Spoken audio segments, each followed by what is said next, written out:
নমস্কাৰ বন্ধুসকল, আজি মই কথা পাতিম কিছুমান ধুনীয়া আলংকাৰিক ঢেকীয়াৰ বিষয়ে বা ফাৰ্ণৰ বিষয়ে কথা পাতিম। ইয়াৰ সম্পূৰ্ণ যত্ন আৰু ইয়াৰ প্ৰপাৰগেট কেনেকৈ কৰিব লাগে, কি ধৰণে ৰাখিব লাগে, সম্পূৰ্ণ ইয়াৰ বিষয়ে কথা পাতিম। তেনেহ'লে ভিডিঅ'টো শেষলৈকে চাই থাকিব। এইটো এটা খুব ধুনীয়া প্লাণ্ট হয়। ইয়াৰ প্ৰধান বৈশিষ্ট্যটো হৈছে ই তলৰ পৰা খুব ধুনীয়াকৈ জোপোহা হৈ যায়, গোটেই পটটোক ই ঢাকি লয়।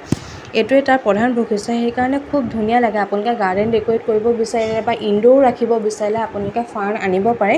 ইনডোৰ হিচাপে ইয়াক ধুনীয়াকৈ ব্যৱহাৰ কৰিব পাৰে, কাৰণ ই বহুত বেছি পৰিমাণে অক্সিজেন প্ৰডিউচ কৰে। গতিকে আমি প্ৰথম বিভিন্ন ধৰণৰ ফাৰ্ণৰ সৈতে চিনাকি হৈ লওঁ আহক। ফাৰ্ণৰ ভিতৰত সকলোতকৈ জনপ্ৰিয় ফাৰ্ণটো হৈছে বষ্টন ফাৰ্ণ। বষ্টন ফাৰ্ণটো সকলো জেগাতে খুব সহজে উপলব্ধ হয় আৰু দেখিবলৈও খুব বেছি ধুনীয়া লাগে। ইয়াৰ লগতে অষ্ট্ৰিক ফাৰ্ণ, হলি ফাৰ্ণ, বাৰ্ডনেছ ফাৰ্ণ, বুটন ফাৰ্ণ, বেবী টেয়াৰ্ছ, এছফেৰেগাছ ফাৰ্ণ আৰু কিছুমান গছত হোৱা ঢেকীয়াও আছে, যাক ষ্টেঘৰ্ণ ফাৰ্ণ বুলি কোৱা হয়। ইহঁতি এৰিয়েল ৰুটৰ সহায়ত গছৰ পৰাই নিউট্ৰিশ্যন লৈ পেলাই সিহঁতি বংশবৃদ্ধি কৰে।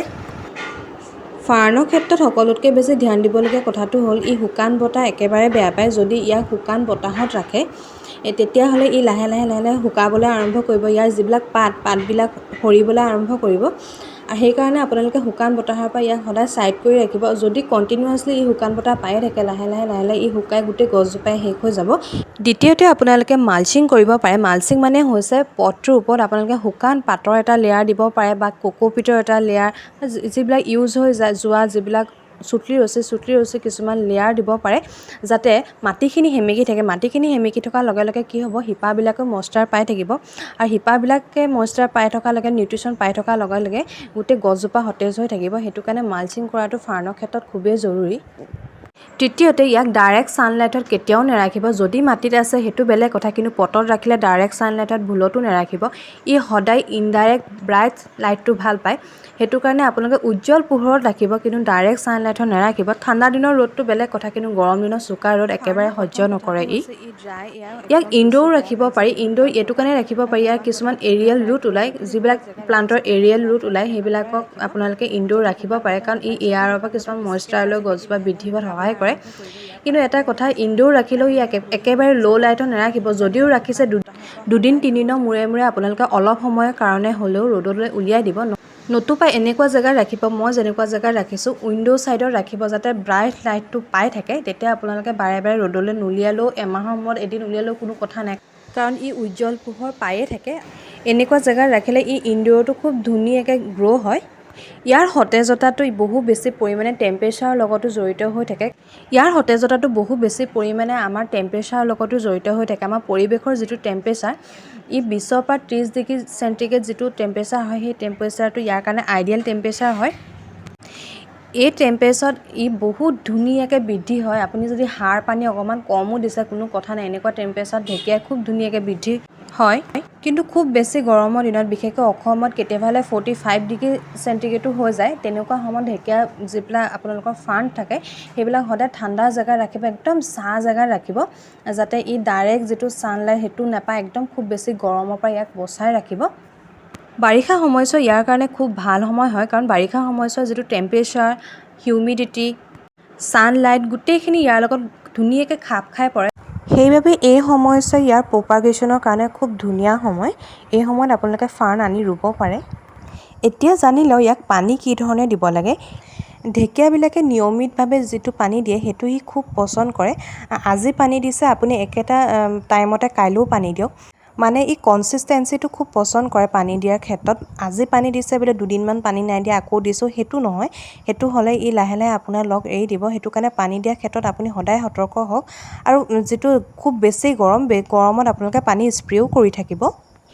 সাৰ ইয়াক আপুনি প্ৰত্যেক 3 মাহৰ মূৰে মূৰে দিয়ক। 3 মাহৰ মূৰে মূৰে শুকান গোবৰ ওপৰে অলপ দি দিলেও একো নাই, বা যেতিয়া আপুনি মাটিটো প্ৰস্তুত কৰিব তেতিয়াই আপোনালোকে গোবৰ মিক্স কৰিয়ে দিয়া হয়। বাৰে বাৰে ই সাৰ পচন্দ নকৰে বা অভাৰ ফাৰ্টিলাইজাৰ ইও পচন্দ নকৰে। যদি অধিক সাৰ দিয়ে, এই গছজোপা ভাল হোৱাৰ পৰিৱৰ্তে লাহে লাহে বেয়াহে হ'ব। সেইটো কাৰণে সাৰৰ ক্ষেত্ৰত শুকান গোবৰেই বেষ্ট হয়, বেলেগ সাৰ নিদিলেও হৈ যায়। ই ইমান ফাৰ্টিলাইজাৰ ডিমাণ্ড নকৰে।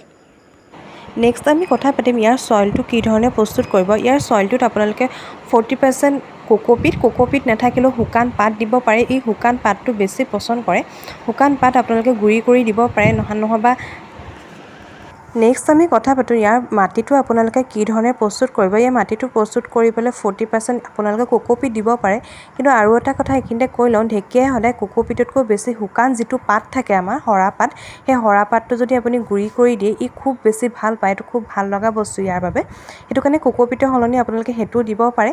আৰু 20% আপোনালোকে শুকান গোবৰ দিব আৰু 40% গাৰ্ডেন চইল মিক্স কৰি পেলাই চইলটো প্ৰস্তুত কৰিব। এইটো একদম উৎকৃষ্ট চইল হয় আৰু এইটো যদি আপুনি এনেধৰণে প্ৰস্তুত কৰে 3-4 মাহৰ কাৰণে আপোনালোকে বেলেগ ধৰণৰ সাৰ একো নিদিলেও চলি যায়।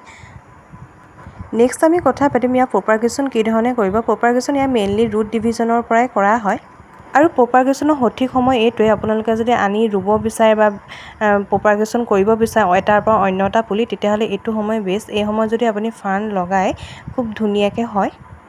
আৰু ইয়াক সতেজ ধুনীয়া সেউজীয়া কৰি ৰাখিবৰ কাৰণে আপোনালোকে পানীটো স্প্ৰে কৰি থাকিব লাগিব আৰু লগতে ইয়াৰ যিবিলাক শুকান পাত সেইবিলাক মাজে মাজে কাটি যাব। শুকান পাতবিলাক নেৰাখিব কেতিয়াও প্লাণ্টটোত, আৰু দেখিবলৈও খুব বেছি বেয়া। ইয়াক ইনডোৰ যদি ৰাখিছে তেনেহ'লে হিউমিডিটি মেইনটেইন কৰি ৰাখিবলৈ হ'লে ইনডোৰে হওক বা আউটডোৰে হয়, তেতিয়াহ'লে আৰু এটা কাম কৰিব পাৰে।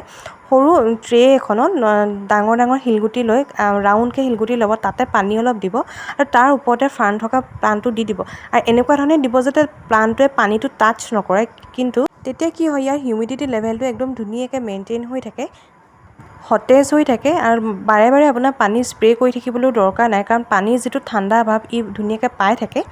আশা কৰোঁ বন্ধুসকল মোৰ ভিডিঅ'বিলাক চাই আপোনালোক উপকৃত হৈছে। যদি হৈছে মোৰ চেনেলটো ছাবস্ক্ৰাইব কৰি দিব আৰু লগতে ন'টিফিকেশ্যন বেলটো ক্লিক কৰি দিব, তেতিয়া আপোনালোকে নতুন নতুন ভিডিঅ'বিলাকৰ আপডেট অতি সোনকালে পাব।